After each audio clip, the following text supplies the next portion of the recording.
want to reach out to those who, aren't educated about animal welfare and how to protect it. And you're not required to do this. It's my calling now to help give back in that regard and try to help as much as I can. Do you have a dog yourself?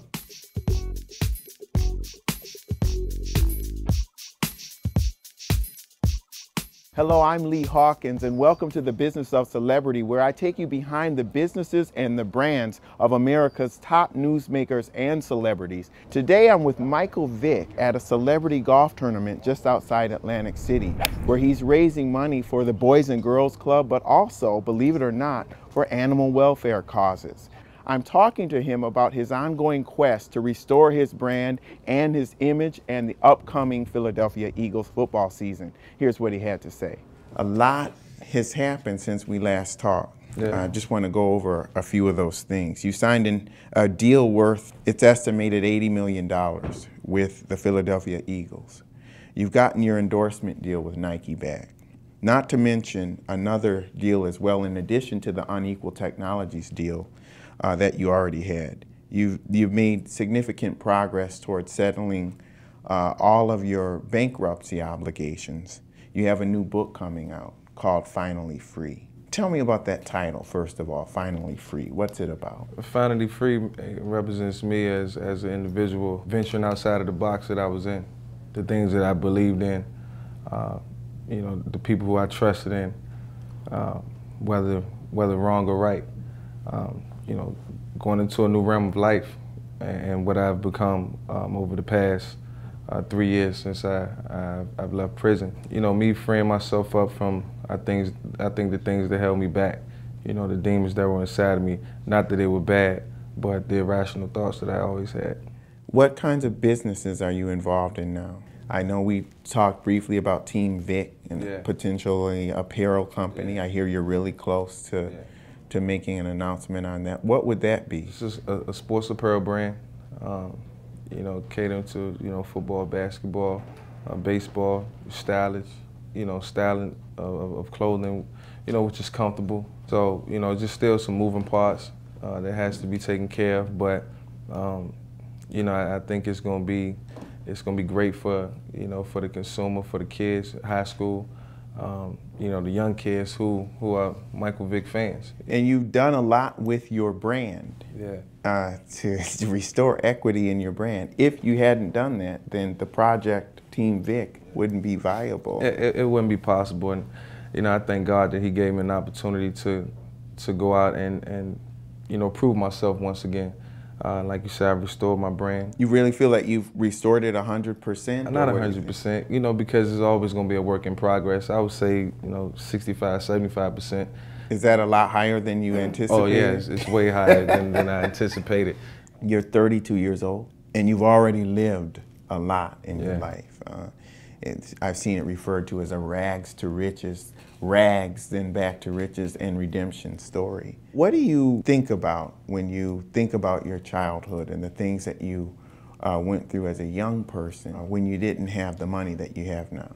Obviously you think about, the environment that you grew up in and the struggle, the reason for the dream that you dreamt when you was young and what you aspired to be.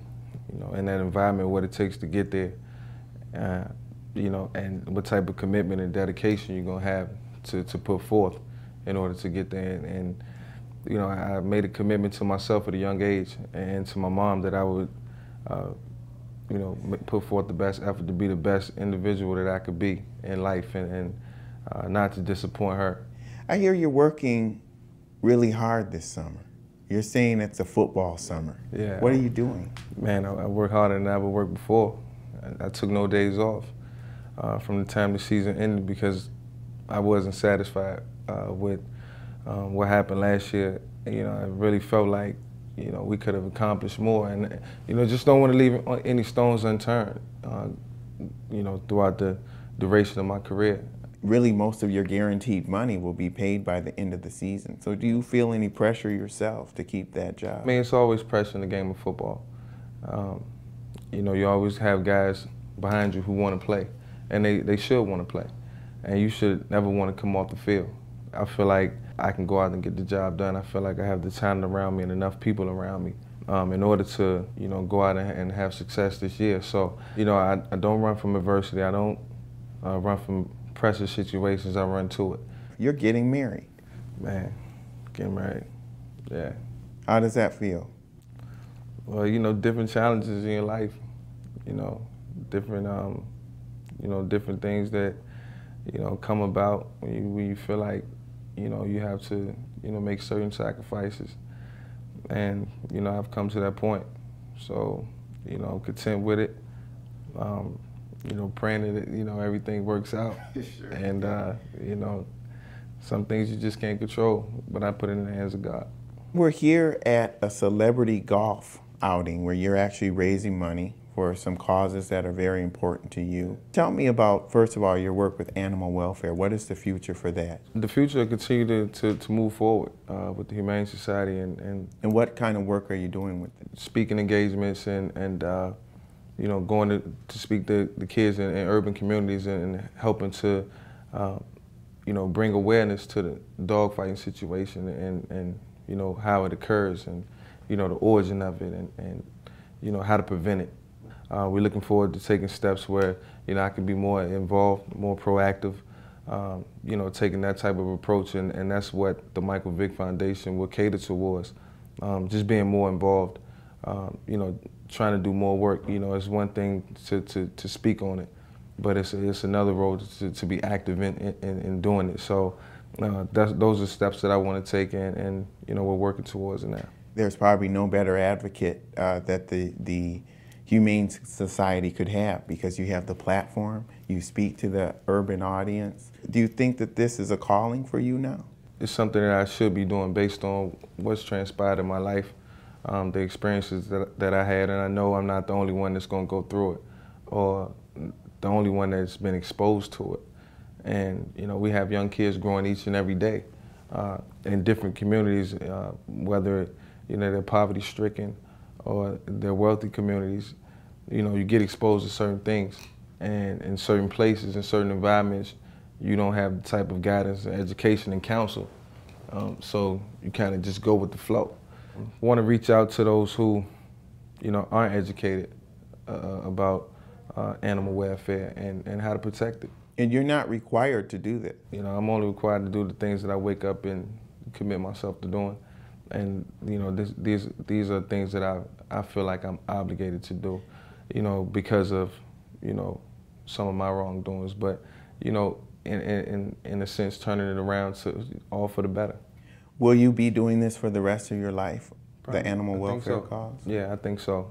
I'm passionate about animals, always have been, always will be, and that'll never change. So, it's my calling now to help give back in that regard and try to help as much as I can and save, even more animals, from being hurt. That was one of my commitments, and I'm gonna stick to it. Do you have a dog yourself? No, I don't have one. Will you be able to get one, or do you want one? I mean, when everything is clear, there will be opportunities. So, as of right now, just focused on football because, that's what I need to take care of right now. The last time we talked, you said, there are some people out there that just are never going to forgive you.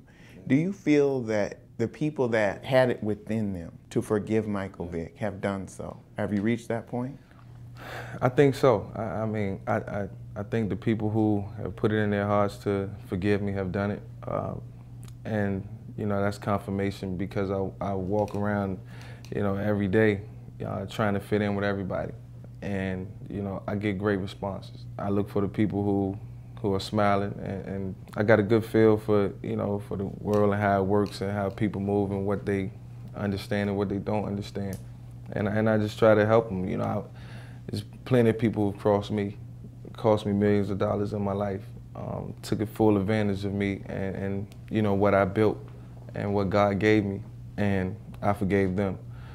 So, a lot of people don't go through situations where, they have to, forgive and forget, but I have, and I felt like I've been able to do that. So that I think, so they should too. Thanks so much, Michael Vick. Appreciate it. Well, one thing that's clear from that conversation, Michael Vick's performance on and off the field over the next year will be critical.